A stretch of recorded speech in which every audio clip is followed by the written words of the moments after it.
So అందరికి government job రావు కదా. ఏ government వచ్చినా కానీ కూడా ప్రతి ఇంటికి గవర్నమెంట్ జాబ్ ఇస్తుందా? ఇవ్వలేదు కదా. అందరికీ నమస్తే. ముఖ్యంగా ఏంటంటే ఈ వీడియో చేయాలా వద్దా అని అనుకున్నాను, కానీ చేస్తే బాగుంటుందని అనిపించింది. ఇద్దరు ముగ్గురితో మాట్లాడితే కూడా చేయండి, బాగుంటుంది, ఎడ్యుకేట్ చేసిన విధంగా ఉంటుంది అనే దానిపైన. ఇందాక జస్ట్ తార్నాక నుంచి టువర్డ్స్ ఓయూ నల్లకుంట వెళ్ళే క్రమంలో అక్కడ వాతావరణం ఒకటేసారి చూస్తే అసలు మొత్తం అంతా కూడా మళ్ళీ ఏంటిది తెలంగాణ యాజిటేషన్ ముందుకు వచ్చిందా అన్న క్రమాన్ని తలపించింది. ఎందుకు ఈ విషయం అంటే మనకు చాలా బాధ అనిపించింది. ఒకటి ఫస్ట్ థింగ్, మొన్నటిదాకా మాకు గ్రూప్ 1 రాలేదు, గ్రూప్ 1 నోటిఫికేషన్ రాలేదు, గ్రూప్ 2 నోటిఫికేషన్ రాలేదు, కాంపిటేటివ్ ఎగ్జామ్స్ నోటిఫికేషన్ రాలేదు, టెట్, డిఎస్సి ఇట్లా రకరకాలుగా చెప్పుకుంటూ పోయారు విద్యార్థులు కానివ్వండి, విద్యార్థి సంఘాలు కానివ్వండి. సో ప్రభుత్వాన్ని మారుస్తే మా జీవితాలు మారుతాయి అనేసి మీరు అందరు కూడా ప్రభుత్వాన్ని మార్చారు. ప్రభుత్వాన్ని మార్చిన తర్వాత మళ్ళీ సేమ్ అదే రిపీట్ అవుతుంది. సో ఇందులో ఎవరు లాభపడుతున్నారా, ఎవరు నష్టపడుతున్నారా అర్థం అవ్వట్లేదు. కానీ ఒక విషయం మటుకు నేను చెప్పాలనుకున్నాను ఏంటంటే, ప్రభుత్వం మారగానే గ్రూప్ 1 నోటిఫికేషన్ అన్నారు, గ్రూప్ 1 ఎగ్జామ్స్ కూడా కండక్ట్ చేశారు, ప్రిలిమ్స్ కండక్ట్ చేశారు, రిజల్ట్స్ కూడా వచ్చాయి. దాని తర్వాత గ్రూప్ 2కి నోటిఫికేషన్ ఇచ్చారు, డిఎస్సికి నోటిఫికేషన్ ఇచ్చారు. సో ఇప్పుడు పోస్ట్ పోన్ చేయమనేసి నిరసనలు తెలుపుతున్నారు అక్కడంతా కూడా చూస్తుంటే. సో ముఖ్యంగా ఏంటంటే ఏ ప్రభుత్వం వచ్చినా కానీ కూడా అండి ఎంతవరకు చేయగలుగుతుందో అంతవరకే చేయగలుగుతుంది. సరే, ఇప్పుడు ప్రజెంట్ రేవంత్ రెడ్డి గారి సర్కార్ ఉంది తెలంగాణ రాష్ట్రంలో. సో క్రమక్రమంగానైతే ఎగ్జామ్స్ అయితే వేసుకుంటూ వెళ్తున్నాడు. సో ఈ ముఖ్యంగా ఈ విషయం నేను ఎందుకు చెప్తున్నానంటే, ఫర్ ఎగ్జాంపుల్ మీరు మొన్ననే అసెంబ్లీ ఎలక్షన్స్ అయ్యాయి, 119 సీట్లకి అసెంబ్లీ ఎలక్షన్స్ అయ్యాయి. ఎంతమంది పోటీ చేశారండి 119 సీట్లకి? దాదాపు కొన్ని వేల మంది పోటీ చేశారు. అందులో కేవలం అసెంబ్లీకి వెళ్ళే వాళ్ళు ఎంతమంది? 119 మెంబర్స్ మాత్రమే. దాని తర్వాత పార్లమెంట్ ఎలక్షన్స్ అయ్యాయి, ఎంతమంది పోటీ చేశారండి? కొన్ని వేలలో పోటీ చేశారు, లక్షలలో పోటీ చేశారు దేశమంతా కలుపుకుంటే. కానీ ఎంతమంది వెళ్తారు అక్కడికి? పార్లమెంట్కి మెంబర్స్గా పార్లమెంట్కి ఎంతమంది వెళ్తారు? 543 మంది మాత్రమే వెళ్తారు. సో మిగతా వాళ్ళంతా కూడా ఆత్మహత్యలు లేకపోతే నిరుద్యోగులుగా మిగిలిపోతున్నారా? వాళ్ళు వేరే ఏదో వ్యాపారాల్లో లేకపోతే ఏదో ఒకటి చేసుకుంటూ ముందుకెళ్తుంటారు. ఇక్కడ ఈ విషయం నేను ఎందుకు కంపేర్ చేస్తున్నానంటే, మనకు యావరేజ్గా తెలంగాణలో జనాభా ఒక 4 కోట్లు అనుకుందామండి. ప్రభుత్వ ఉద్యోగాలు ఎన్ని ఉంటాయి? 10 లక్షల ఉద్యోగాలు అనుకుందాం. మిగతా 3,90,00,000 మంది ఏదో ఒక ప్రత్యామ్నాయ మార్గాన్ని ఎంచుకోవాల్సిందే కదా. సో అందరికి గవర్నమెంట్ జాబ్ రావు కదా. ఏ గవర్నమెంట్ వచ్చినా కానీ కూడా ప్రతి ఇంటికి గవర్నమెంట్ జాబ్ ఇస్తుందా? ఇవ్వలేదు కదా.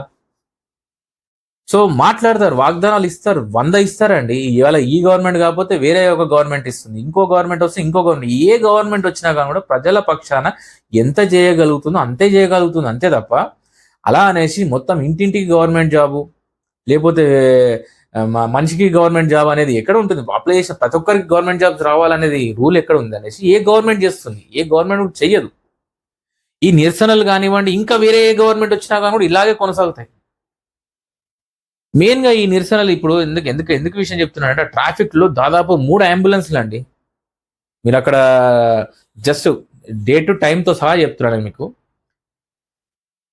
13th July exactly 11:30 AM Tarnaka నుంచి ఓయూ రూట్ చూడండి. మీరు ఎన్ని అంబులెన్స్లు ట్రాఫిక్లో స్టక్ అయ్యాయి అనేది మీరు సీసీ కెమెరా చూసి చూడండి ఒకసారి. ఈ విద్యార్థి సంఘాలు ఇవన్నీ ప్రొటెస్ట్ చేస్తున్నారు. ఓకే, మీ బాధ కాదనట్లేదు. డిఎస్సి పోస్ట్ పోన్ చేయమని చెప్తున్నారు. మొన్నటిదాకానేమో డిఎస్సి వేయలేదని ధర్నాలు చేశారు. గవర్నమెంట్ మారిన తర్వాత, నోటిఫికేషన్ ఇచ్చిన తర్వాత, టైం దగ్గర పడ్డ తర్వాత ఇప్పుడు డిఎస్సిని పోస్ట్ పోన్ చేయమనేసి ధర్నా చేస్తున్నారు.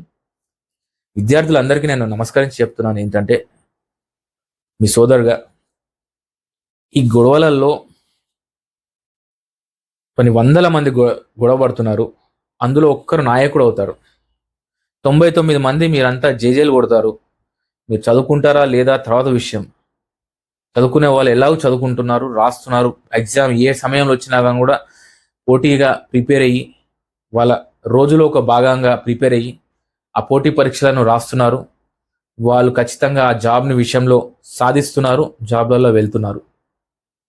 సో ఈ పోటీ పరీక్షలకు సంబంధించి ఒక టైం క్యాలెండర్ని ప్రకటించాలనేసి గవర్నమెంట్ కూడా కోరుతున్నాను. ఎందుకంటే ఇప్పుడు యూపీఎస్సీ ఎలాగైతే క్రమబద్ధీకరంగా సంవత్సరానికి ఎలాగైతే ఒక టైం షెడ్యూల్ ప్రకారం ఎలాగైతే నోటిఫికేషన్స్ వస్తాయో అలాగా ఈ మన దగ్గర ఉన్నటువంటి లోకల్ గవర్నమెంట్లో ఉన్నటువంటి పోటీ పరీక్షలకు సంబంధించి ప్రతి ఎగ్జామ్కి ఒక టైం క్యాలెండర్ని, ఒక జాబ్ క్యాలెండర్ని మీరు ప్రకటించినట్టయితే ఇలాంటి నిరసనలు జరిగాయి. అండ్ ముఖ్యంగా ఏంటంటే ప్రస్తుతం ఉన్న గవర్నమెంట్కి నేను చెప్పేది ఏంటంటే, ఓకే మీకు వీలైతే పోస్ట్పోన్ చేసేది ఉంటే చేసే ప్రయత్నం ఆలోచించండి. ఎందుకంటే ఈ నిరసన వల్ల ఏమి ఒక మూట కట్టుకుంటాం మనం, వాళ్ళ పాపాన్ని మూట కట్టుకోలేం. వాళ్ళు ఏదో పోస్ట్పోన్ చేయమని చెప్తున్నారు, అదేదో నోటిఫికేషన్ వచ్చినప్పుడు ఈ ధర్నా చేస్తుంటే ఇంతవరకు రాకపోయేదేమో అని నా అభిప్రాయంగా నేను వ్యక్తపరుస్తున్నాను. అండ్ ఎస్పెషల్లీ ఏ గవర్నమెంట్ వచ్చినా కానీ కూడా ఇంటికి ఒక గవర్నమెంట్ జాబ్ రాదు, ప్రతి మనిషికి ఒక గవర్నమెంట్ జాబ్ రాదు. ఎట్టి పరిస్థితులలో మనకి ఎన్నైతే గవర్నమెంట్ జాబ్స్ ఉంటాయో అంతే వస్తాయి ఏ గవర్నమెంట్ వచ్చినా కానీ కూడా. అండ్ ఈ ఓయూ క్యాంపస్ని లేకపోతే విద్యాలయాలని, విద్యా సంస్థలను టార్గెట్ చేయడం కాదు. మీరు ఏదైనా ధర్నా చేసేది ఉందంటే వేరే ఏదైనా ప్రాంతాలను ఎంచుకోండి, మీరు ట్రాఫిక్ లేని ప్రాంతాలను ఎంచుకోండి, సెక్రటేరియట్ సైడ్ చేసుకోండి. ధర్నా చేయాలనుకుంటే సీఎం దృష్టికి వెళ్తుంది. అండ్ లేకపోతే మీరు గవర్నర్ దగ్గర ధర్నా చేసుకోండి. అక్కడ ఎందుకంటే పలానా ప్లేస్ దగ్గర మీరు ధర్నా చేస్తే బాగుంటుందనే ప్లేస్ కనుక్కొనేసి ధర్నా చేయండి. ఈ విశ్వవిద్యాలయాలలో కానివ్వండి, లేకపోతే ట్రాఫిక్ ప్లేసెస్లలో కానివ్వండి, ఇలాంటి ధర్నాలకు తావిస్తే రానున్న రోజులలో వచ్చే విద్యార్థులకి ఒక శుభసూచకంగా ఉండదనేసి నేను మనవి చేస్తూ, అండ్ ఎస్పెషల్లీ ట్రాఫిక్, ఎందుకంటే మనకు రోజు రోజు పెరుగుతున్న జనాభా దృష్ట్యా, రోగాల దృష్ట్యా మనకేమీ ఫాస్ట్ ట్రాక్ అంబులెన్స్ రోడ్స్ లేవు మన ఇండియాలో ఇంతవరకు. సో ఎమర్జెన్సీ రోడ్స్ లేవు. ఒక మనిషి ప్రాణం అనేది చాలా విలువైంది. ఈ ధర్నాల వల్ల దాదాపు లెక్కల ప్రకారంగా ఈ అంబులెన్స్లో ట్రాఫిక్ వల్ల ప్రాణాలు కోల్పోయే వాళ్ళ సంఖ్యగా ఎక్కువగా మారుతున్నది. దాన్ని దృష్టిలో పెట్టుకునేసి మీ ఇంట్లో వాళ్ళు లేకపోతే మీకు తెలిసిన వాళ్ళు ఆ అంబులెన్స్లో ఉన్నారు అనుకునేసి ఈ ధర్నాలు చేయండి. అండ్ ఎస్పెషల్లీ ఇన్ని ధర్నాలలో ఎవరి లాభం పొందుతున్నారు అనే దానిపైన కూడా మీరు ఒకసారి ఆలోచించుకోండి.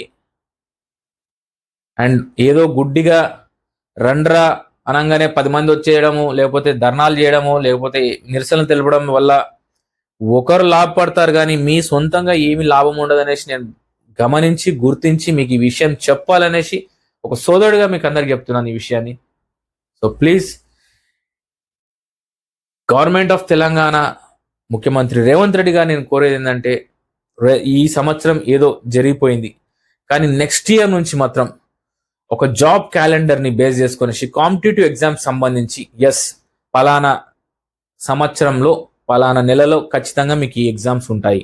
గ్రూప్ 1 కానివ్వండి, గ్రూప్ 2 కానివ్వండి, ఎనీ పోటీ పరీక్ష లైక్ డిఎస్సి, టెట్, ఎనీథింగ్ సంబంధించినటువంటి పోటీ పరీక్ష సంబంధించి ఒక జాబ్ క్యాలెండర్తో పాటు వాళ్ళకు టైం ఫ్రేమ్ని ఫిక్స్ చేశారనుకోండి, ఇలాంటి నిరసనలకు తావుండదనేసి నేను భావిస్తున్నాను. ఈ విషయాన్ని మీరు ఆలోచిస్తారని కూడా, ఎందుకంటే మీరు యువ నాయకులు, ఎస్పెషల్లీ యూత్ని బేస్ చేసుకునేసి ఇవాళ మీరు ఆ రోజు ఉద్యోగాల విషయాలలో మాట్లాడేసి యూత్ని చైతన్యవంతం చేసి వాళ్ళని ఒక గట్టి బలంగా వాళ్ళకు ఒక దిక్సూచి చూపిస్తాననేసి ముందుకొచ్చిన వ్యక్తి మీరు. సో వాళ్ళ భవిష్యత్తు మీ చేతుల్లో ఉంది.